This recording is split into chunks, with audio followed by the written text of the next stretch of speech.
kept going back and forth with somebody because, that fear of being alone, the fear of, you know, I could try to make this work. And I think that was like my biggest thing is I'm going to make this work. I'm going to make this work by any means necessary. I'm going to show him that I can support you. I can do this. I can do that. And he was in and out of town. This is Chidi Osuji. And this is April. And this is the Use Your Faith Today podcast. We just hope that you enjoy as we talk about faith, family, love, and life. So grow with us, join us, and enjoy. Enjoy. Welcome to episode 1 of the Use Your Faith Today podcast. I am Chidi Osuji, and this is my wife, the lovely April Osuji. And we are just so glad that you joined us. You say, why another podcast? Well, Use Your Faith Today was something that came to me some years ago, probably about 10 years ago, and I was still a single man, and I was, listening to the Word of God in my condo on the north side of the north suburbs of Chicago. And I was listening to the man of God, Bill Winston, and he was talking about the just shall live by faith. It's something that you do every day, and something just hit me. I believe it was the Lord that just inspired me with Use Your Faith Today. And in my mind's eye, I just kind of saw the logo, and I was imagining what the logo might be. And I don't know what he wanted me to use it for. It was just something that he gave me, I believe. Use your faith today with the U, the Y, the F, and the T in one logo, all kind of melded into one. And so I said, you know what? I sat on it for a while until, some years later, we finally said, God, I know God put this on my heart. Let's do something with it. And that's why we have useyourfaithtoday.com, where we have all sorts of inspirational clothing. And we now have the Use Your Faith Today podcast with me and my lovely co-host, April Osuji. Why don't you tell them what Use Your Faith Today means to you? I'm excited. I'm excited because everything that we've experienced in our personal life, and even as a couple, has been faith. And I know it's like, oh, not another podcast, maybe whatever, but we got an audience. We got some folks, right, that just want to hear not just about our journey, but how it is to really activate faith. And so Use Your Faith for me is in every aspect: my finances, my family, my marriage, my personal life, whatever it is. I'm just using God at his word, taking his word. And we're not to say that we have it all figured out. We know we're still on this journey together, but we do feel like we have some things that we could share, right? Yeah. And I'll speak for you. I know you have a lot of wisdom that you shared with people in our church, and have really you've become really almost like I want to say savant, but an expert or someone that's really living it, and really a living example of what this faith walk can be, especially for a woman Christian, for a woman Christian who wants to be married, for a woman Christian who wants to, and not even just men, not just women, for a man Christian too. You minister to a lot of men as well. So I believe that you have a lot to say to people, and I believe I can share as well, a lot to share as well. So we're a team. We're a team. So not to say we have it all figured out, but I think we have something to share to the people. So we're just kind of smoothed into this thing a little bit. And so first I wanted to talk about kind of the backstory about how we met. And I think during the course of how we met and how we came together, there's some little nuggets of wisdom that we could probably share, and some things that we can probably expound upon. And so, well, shall I start or shall you start? Oh, well, go right ahead. All right. Well, first of all, as you see, I'm wearing one of our Use Your Faith Today hats. It's part of our, hat collection. Pray for it. Do I pay for it when you can pray for it? Okay. So that's you can find that at useyourfaithtoday.com. All right. But how we met? So we've been married like 6 years now. Six years and 4 months. 6 years and 4 months. Yeah. 6 years and 4 months at the time of this taping, right? And we've seen a lot. We were newlyweds and COVID hit, and COVID. You lost a job, and I lost a job. So many other things going on. But anyway, backtrack before all that. I was at UIC. I was probably about, this was probably 2006. I was at UIC. I was doing my fraternity chapter was doing a pageant for ladies within the charter of our chapter. So so some ladies from Loyola came to UIC, University of Illinois at Chicago, and so that's where I met your sister. She came along with some of the ladies from Loyola. She came along to the practice and whatever like that. And I guess at some point the street lights came on. She needed to get home. Trying to do my sister. Yeah, we hold. We holy. The street lights come on. We got to come home. So one of my big brothers asked me, "Hey, Chidi, can you take this young lady to the train station?" And I was like, I always got to be that nice guy to say yeah, and be the And I'm accommodating so shocked that my sister got in a car with a complete stranger. I just want to put that out there. But my sister. I had glasses though. I had glasses. Okay, you're not gonna trust a guy with glasses. All right. Come on so now. Dwayne Wayne. You know what I'm saying? I'm a very unassuming, nonviolent kind of guy. Okay, all right. So whatever. I gave her a ride to the train station, and we had a couple, laughs and stuff like that. We became friends on Facebook. Facebook was still kind of new at that time, 2006, right? Yeah, and so yeah. became Facebook friends. And around that time, I was actually kind of someone looking for a church. Like I had grown up going to church with my dad. We went to a nice Southern Baptist church on the north side of Chicago. And when I got 18, graduated high school, started going to college, that was like my get out of jail free card. You know what I'm saying? I was like, I could do me, and I did me. I went to college. I did me. I was in college. Maybe he'll talk about that. What do you do? What typical college kids, worldly college kids do. I did all that stuff. And so, I kind of met your sister during this time. I was like, let me reconnect, because I was going like 6 years or so between 18 and like 24 years old, kind of just doing the college thing and drinking, waking up hungover on Sunday mornings and stuff like that. And I said, at one point, instead of just waking up, rolling over, and waiting till the Bears game to come on at 12, let me reconnect with my faith, or whatever I called it at that time. Right? Let me reconnect a little bit. And so, like I said, I met your sister around that time. I had been going to different churches, checking them out here and there. And then I said, well, invite me to your church, whatever like that. So she invited me out to the west side of Chicago. I'm from West Side. No, I'm a Shout north out sider. to the West Side. I'm a north sider. So when I I was living like near UIC still. So going to the west side wasn't too far of a trek, but it was still worlds away from what I was used to. Okay. Yes. So I'm proud to be a West Sider. Okay. Yep. So I remember walking to the church, going to the church and walking in, and you were leading praise and worship, as you do now. Yes, I do. You were leading praise and worship, and you had this red hairstyle, screaming into the mic, as you do. Yes, I do. Shout out to Better Life Faith Church International, West and South Side. Yes. Yes, and so I was like, okay, so it was a different experience for me, right? There was a lot of animated worship. Animated worship going on. Are we a circus? A lot of animated worship going on. I was like, okay, this is different. This is new. It's very charismatic. It's Pentecostal. But that's not what I was used to, right? I was used to the Southern Baptist. Right. Holy, holy, holy. That's what I was used to, right? That's what I was used to. Okay. Yeah. So yeah, y'all were shouting. I know what shouting was. I know what people. I guess maybe at that time you see the movies, people catching the Holy Ghost. Yeah. And they were I was looking left and right, like, what's going on, right? Yes. It was a very animated service. So I said, okay, interesting. Yes. So someone was like, I was like, it was in the service. I was just talking to people, XYZ. I think it was your cousin that said, "So you coming back, Chidi?" And I was like, caught like a deer in the headlights. Da. I was like, yeah, I'll come back. And I didn't want to lie at the Lord's house. Okay. So I came back the next week.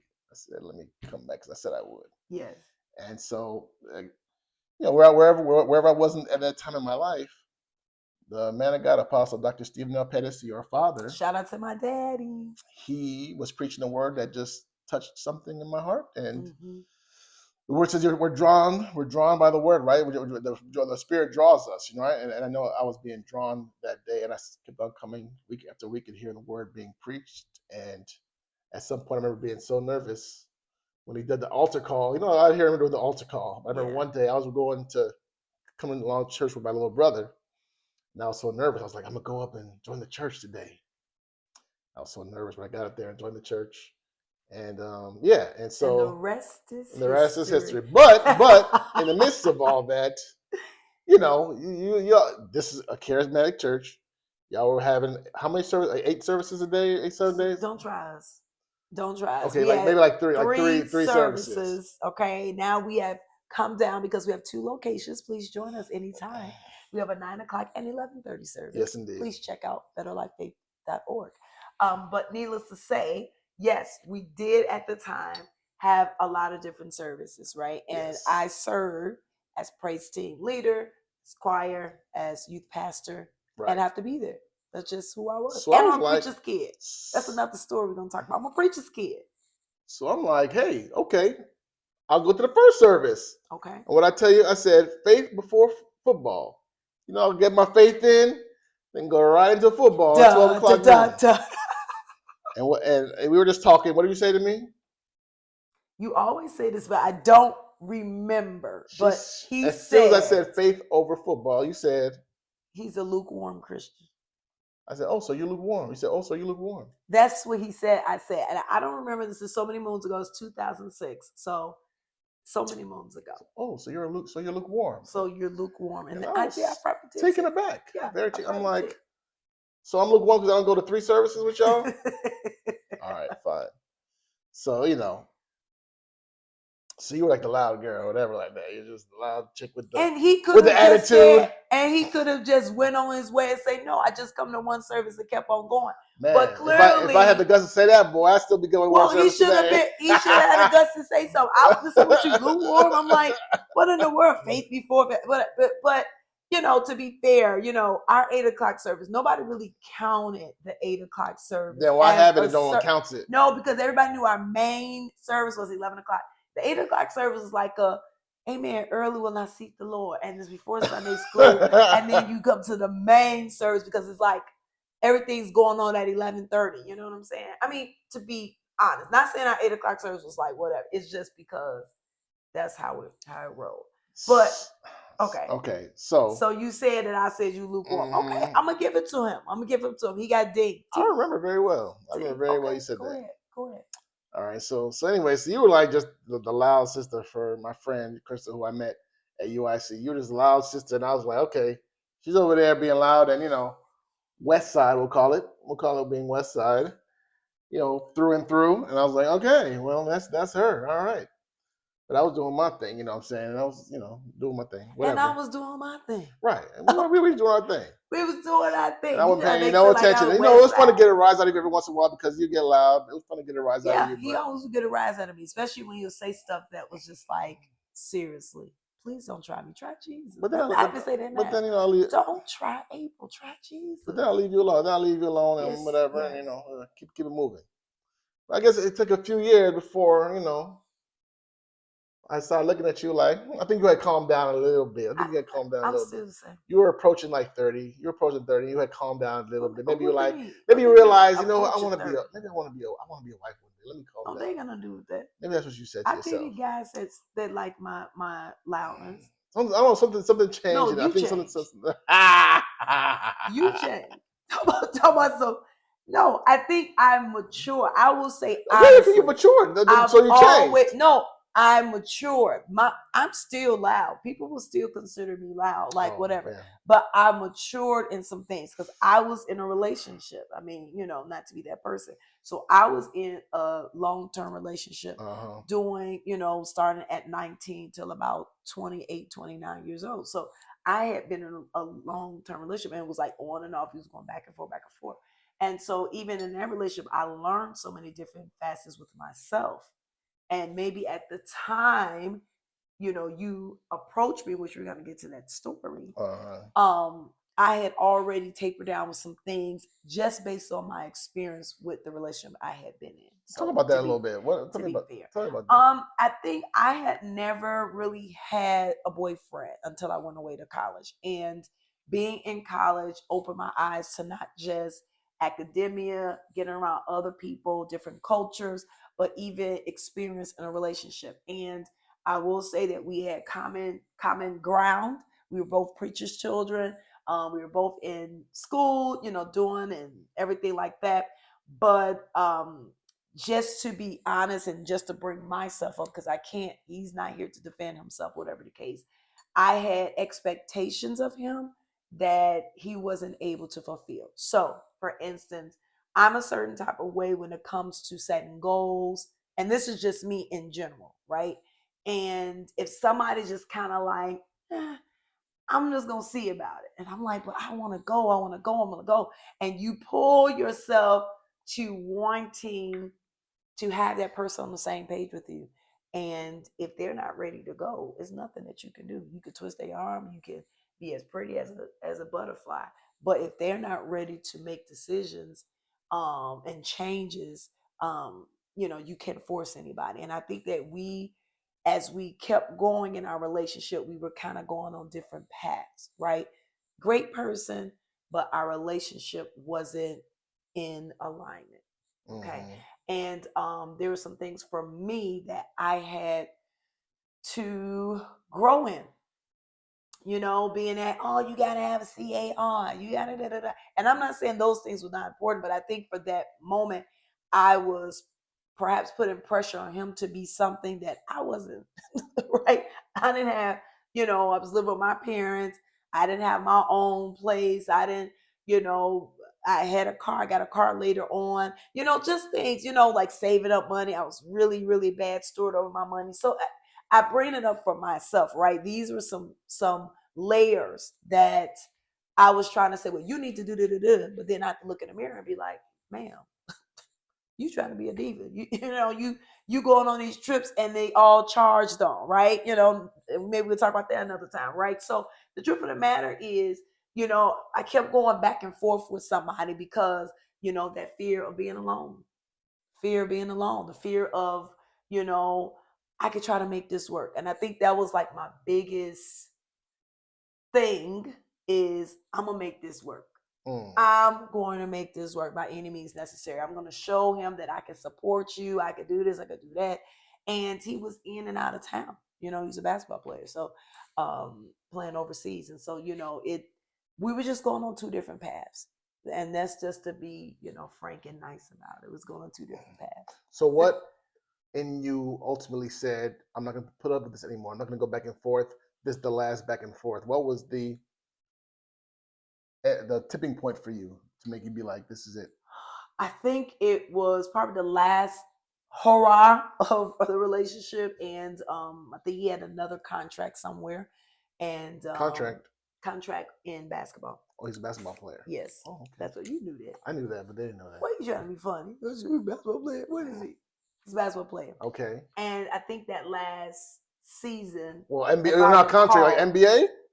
No, overseas. Overseas. So they get like 6 months or 9 months or a year or something like that. They have those type of things. And so at the end of the day, I think around that last hurrah, and just, and I've heard like someone shared with me, a mutual friend, that he felt like I was putting pressure on him and different things like that. And, and at the time, I'm only going to take ownership for me, right? I know that in order for me to be what I'm expecting for a partner to be, I need to also be together, right? And I think sometimes people have these, expectations, and it's like, dude, look in the mirror, right? Because marriage is really a mirror, and we're gonna talk about that. So at the end of the day, I had to get my money together. I had to get things in order, even emotional stability, just a whole bunch of things being all over. And I think the last hurrah, he said he was going to go do another contract and he wanted me to come with him. And I think that hit me in a way like, you want me to uproot my life and just come with you. Like my ministry, my family, my friends, where I see, the vision that God has given me for myself, to just leave that. And I think that was the straw for me. And it's not to say anything negative about anybody. I think it just hit me like, this is it. Some people out there will get up and go, though, especially a basketball player, got a contract, maybe a 5-figure, 6-figure contract, and he's like, okay, that looks like, provision and security for me. I get it. He wants me, and I'm being asked to go there. I get it. I totally get it. But for me, even in the midst of being in a relationship, me and God go way back. We go back when I got saved at 12. You know what I'm saying? So like, God will give me visions. He'll give me dreams. We may talk about that. people will come around and be like, the relationship you in, that's not it. That's not it. And I'd be like, oh, Jesus, no, Jesus, because I had never been in a other relationship. Like he was a person, and I never saw myself as that girl to be like, oh, let me talk to George and let me talk to this, and the other. Even on the off time of relationship, and everybody know how you get on off, like, oh, we off, we ain't really whatever. There were people around, but there was always that part of me is like, I can't really even commit to you because I know where my heart was at. See what I'm saying? Mm-hmm. So, it was unfair for those individuals that did experience that. And I can't bring up the past or anything like that. But the truth is, yeah, to the naked eye on paper, it would look like that's a good opportunity. But for me, I also value my vision that God has given me, right? Supporting the ministry that I'm in. My ministry, God called me in the dorms, you know what I'm saying, at 20 years old, and said ministry. I was a pre-med major, and God said ministry. And I said, what in the world, God? I've been studying. It's been 2 years, 2.5 years. I want to be a doctor. I want to be there. But God said ministry in my dorm room, and I never forget that day. So, even then, as I was going, I was learning. I was learning what it is to be a leader. I was learning what it is to be a woman in ministry. So many facets, so many different things. So my relationship part, I'm juggling, right? Trying to love you and trying to be with you and trying to love God and trying to lead people. And I value my relationship with people, especially leading them. I'm very transparent. Everything that I do, I'm very transparent. I let my youth know. I let young adults know. That's how I lead in my ministry, right? I want to be the example. Not so people could say you did X, Y, and Z, but I want to be the example of what the words say, right? If I'm going to tell you this is what God is saying, and then I'm not doing it, something wrong with that. And I never want to be a hypocrite in that, because like I said, me and God go way back, right. So long story short, expectations, right? I can't expect you to have all this money and then I ain't got no money in my pocket. Okay, so you have to manage your expectations a little bit. Manage your expectations. So I matured in that, and I think that was the changing, defining moment for me. And I took a sabbatical from dating. I took a sabbatical. And let's pause there. Pause there. Tune in for part 2 of how we met. Now we're gonna do this. We're gonna get into our story, but also they're gonna be also little nuggets of wisdom that we can share and insight that might help you or help someone that you might know. So like, share, subscribe, all that good stuff, and join us for part 2. Part 2. Yeah.